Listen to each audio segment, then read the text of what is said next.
Hi guys, I'm Omar with Overlanding Just Cause, and this video is about my Ta-Coma Inducer. Get it? My Ta-Coma. All right, anyway, so what I am kind of proud of is this new intro. Check it out.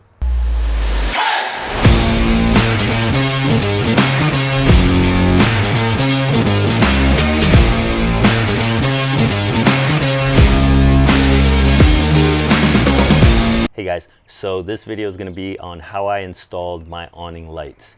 Now after 2 failed attempts, I finally figured out that it was just a bad connection, but it took a while to figure that out. Again, I'm a newbie, I have no clue what I'm doing. I'm just kind of, doing it on the fly and learning as I go. But it was interesting, and I will say that once I got the awning lights working, I was able to get the tailgate lights and the shower awning lights easily. So I'm going to show you how I prepped up my wires and how I connected everything. So yeah, stay and watch. So first I want to expose the wire.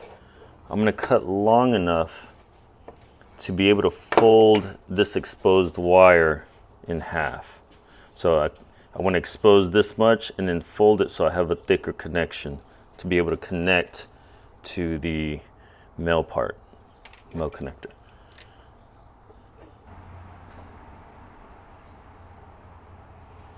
So here I have the negative exposed. Notice how thin it is. So what I want to do is in half and connect. Now what I did for my awning, for my tailgate, and for the shower awning is I connected multiple strips. So I took another LED light. I would connect these two together. Heat shrink in, male connector, slide it through, hold it in place, take my crimpers, crimp, do a little tug, make sure everything is nice and tight, and then I'm going to heat shrink.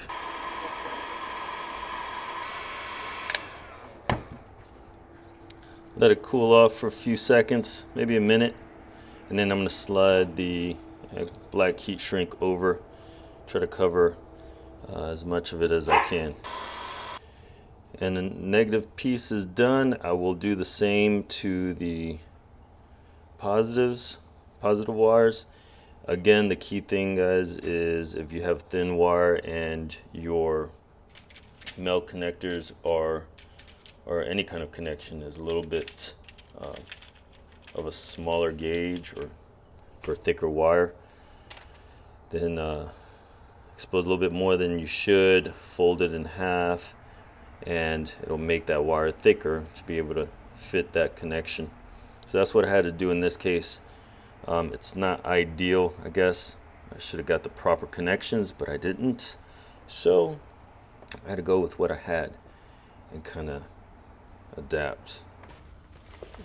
All things good. I just spilled my monster twice. Ain't that okay? This is going smoothly. Yeah, YouTube videos. Okay. Hold on. Before Athena, the puppy, starts drinking it. Let me put that here. Put it like this. Maybe they'll sponsor me. So 14 gauge wire from beginning to end, starting at the rocker switch, ending where my front lights are gonna go. So expose the wire, female connector there, crimp, make sure you tug on it, and then heat gun, and that's done. Now if you notice with the heat shrink, I try to go as high as I could without covering too much of the connector. I'm going to do the exact same thing with the other side, so the other end, right?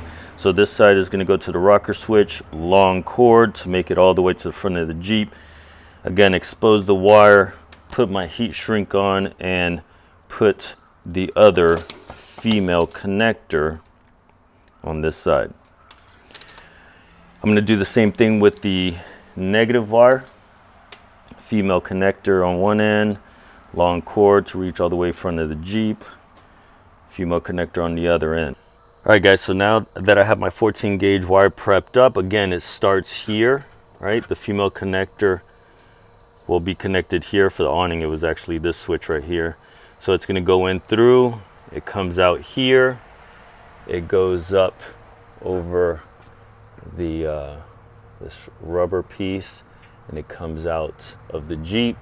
If you notice, I've already loomed it up, covered it up. That's where my splicing goes. I'll show you that in a second, but that wire goes all the way in through here,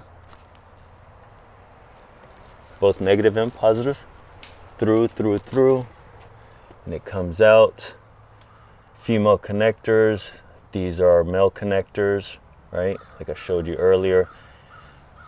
Hook it in together, covered it up to keep it from the elements. And now, this is the middle of the wire, and these are where I spliced it. So let me show you how I did that. All right guys, so if you notice, I have all these here. They're color coded for different gauges. See this metal piece here? It's actually going to go inside. It's going to cut into the outer cover piece and make contact with the actual wire. See how it snapped? Now I will say this isn't the best method. If it doesn't cut through the wire, you're not going to get any connection, so you want to make sure that it actually cuts through this cover, right, to make that connection. Once I have that connection, this is the female piece right here. Male piece into the female piece, right? And that's what I did towards the end of the Jeep, or the back of the Jeep. So again, this is the rear connection. There's where I spliced it in the middle of the 14 gauge wire. That's right here. So female piece, the actual LED lights, wires coming out of LED lights that are connected are the male piece. And then I plugged it in and it worked. Covered everything up, so now when I close up the awning, this piece right here is inside. So keeps it from getting wet and the elements. All right guys, so I waited till nighttime to show you what the lights look like. This is the Zero Declination shower awning. Again, those are the LED lights. If I need a shower in the dark, I can see pretty clearly what's going on in here. Moving on to the back.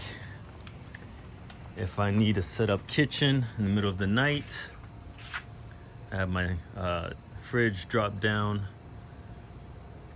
lights here. I'm able to see clearly inside the rear of the vehicle. Kitchen would be set up in this area right here. And then the awning lights,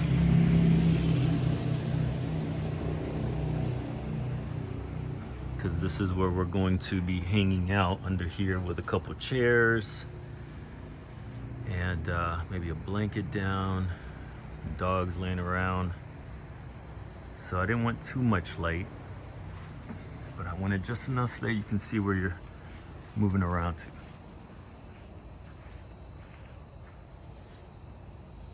So guys, I hope you enjoyed the video.